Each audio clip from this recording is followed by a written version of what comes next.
Students, good morning. Now today we see about the Grushneshwar temple. Now we saw in the lesson number 3, Maloji Raje Bhosle restore the Grushneshwar temple. Okay. Now the Grushneshwar temple is in the Verud village. Now the Verud is the proper native place of the Bhosle's family. Chhatrapati Shivaji Maharaj proper native place was the Verud. Now, this Grushneshwar temple, among our 12 Jyotirlings, the one of the Grushneshwar Jyotirling. Now, today's we see about this Grushneshwar temple. Okay. Now, listen carefully and see the video.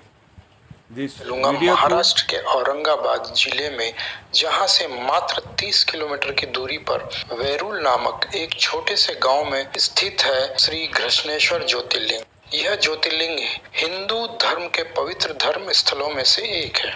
Hindu धर्म और पुराणों के अनुसार जहां जहां भगवान शिव स्वयं प्रकट हुए, उन स्थानों पर शिवलिंगों को ज्योतिर्लिंगों के रूप में पूजा जाता है। धर्म ग्रंथों के अनुसार इन ज्योतिर्लिंगों की संख्या 12 है, जिनमें सबसे अंतिम और 12वां स्थान श्री घृष्णेश्वर ज्योतिर्लिंग का माना जाता है। येल गंगा नामक नदी के तट पर स्थित घृष्णेश्वर महादेव का यह मंदिर महाराष्ट्र के औरंगाबाद जिले में दौलताबाद से महज 11 किलोमीटर दूर है और औरंगाबाद से 30 किलोमीटर की दूरी पर वेरूल नामक एक छोटे से गांव में स्थित है। हिंदू धर्म ग्रंथों में इस ज्योतिर्लिंग को कुमकुमेश्वर नाम भी दिया गया है। इस ज्योतिर्लिंग को घुष्मेश्वर या घृष्णेश्वर के नाम से भी जाना जाता है। रुद्रकोटि संहिता शिव महापुराण के अनुसार यह ज्योतिर्लिंग 12वें तथा अंतिम क्रम पर आता है। धर्मशास्त्रों के अनुसार घृष्णेश्वर दर्शन के बाद ही 12 ज्योतिर्लिंगों की यात्रा पूर्ण मानी जाती है। मुस्लिम शासन के दौरान इस मंदिर का इतिहास काफी उतार चढ़ाव भरा रहा है। इस मंदिर के विनाश और पुनर्निर्माण का अपना एक इतिहास है। इसका इतिहास बताता है कि 13वीं और 14वीं शताब्दी में दिल्ली सल्तनत और मुगल मराठों के बीच कई बार युद्ध हुए। उन युद्धों का बुरा असर Hindu Now we see about the 13th and the 14th centuries. Now Delhi Sultanate and Mughal emperors attacks on the Maharashtra, and now at that periods these Mughal Shasaks or a Mughal emperor or the Delhi Sultanate emperors damage our temple because of all the rulers was Muslim. They hate the duties of the Murti Puja. Okay? Thank you.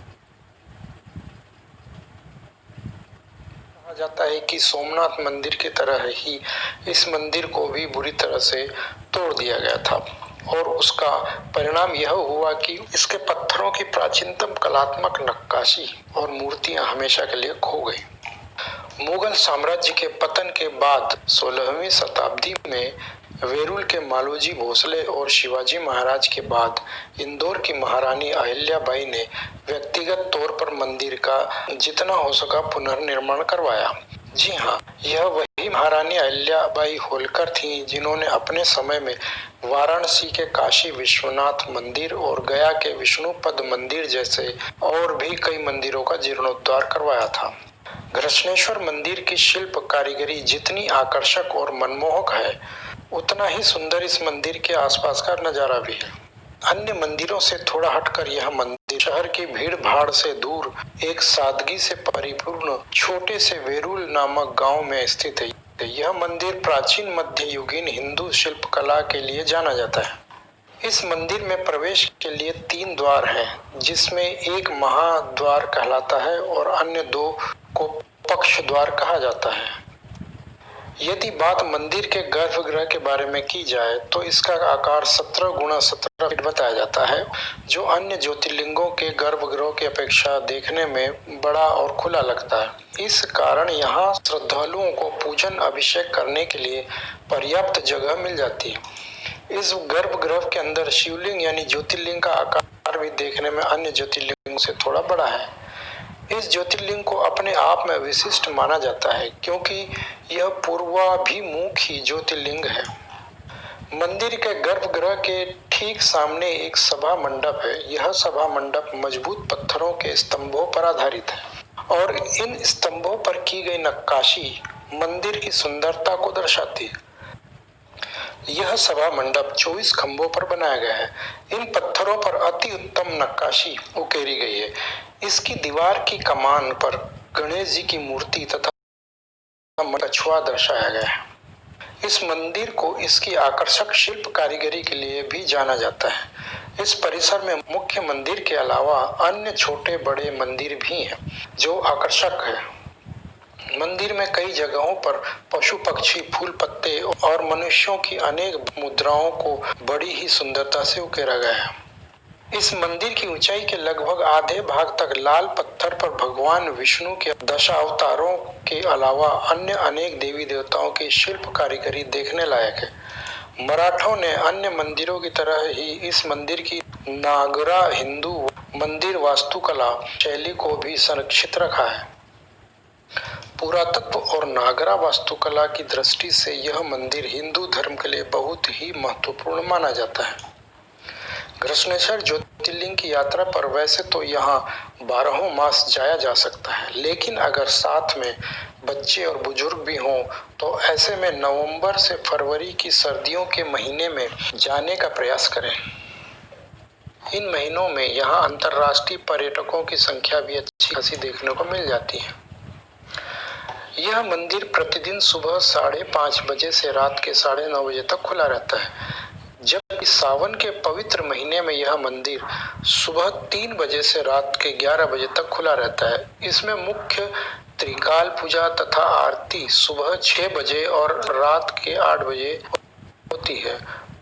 मंदिर परिसर में प्रवेश के पहले अनेकों छोटी बड़ी पूजन और प्रसाद सामग्री की दुकानें देखने को मिल जाएंगी, जहां से प्रसाद सामग्री खरीदी जा सकती है। मंदिर में ज्योतिर्लिंग के दर्शन करने के लिए मुख्य मंदिर और सभा मंडप में प्रवेश करने से पहले सभी पुरुषों को अपने शरीर से शर्ट, बनियान एवं बेल्ट आदि उतारकर बाहर ही रखना पड़ता है। इस परंपरा के पीछे क्या कारण है यह तो शायद कोई स्पष्ट रूप से नहीं जानता, लेकिन माना जाता है कि दक्षिण भारत के कई मंदिरों में यह प्रथा देखने को मिलती है, लेकिन उत्तर तथा मध्य भारत के मंदिरों में यह प्रथा बहुत ही कम है। घृष्णेश्वर महादेव ओके, इस तरह हमने आज घृष्णेश्वर मंदिर, जिसका फर्स्ट टाइम रिस्टोर किए थे मालोजी राजे भोसले ने, उसके बाद में अहिल्याबाई होळकर ने 17वीं शताब्दी में उसको फिर से रिस्टोर किया था। आज का जो मंदिर है वो अहिल्याबाई होळकर द्वारा रिस्टोर किया गया है। और इस तरह घृष्णेश्वर मंदिर की आज जानकारी देखें। ठीक है, see you again next day. Okay, good bye.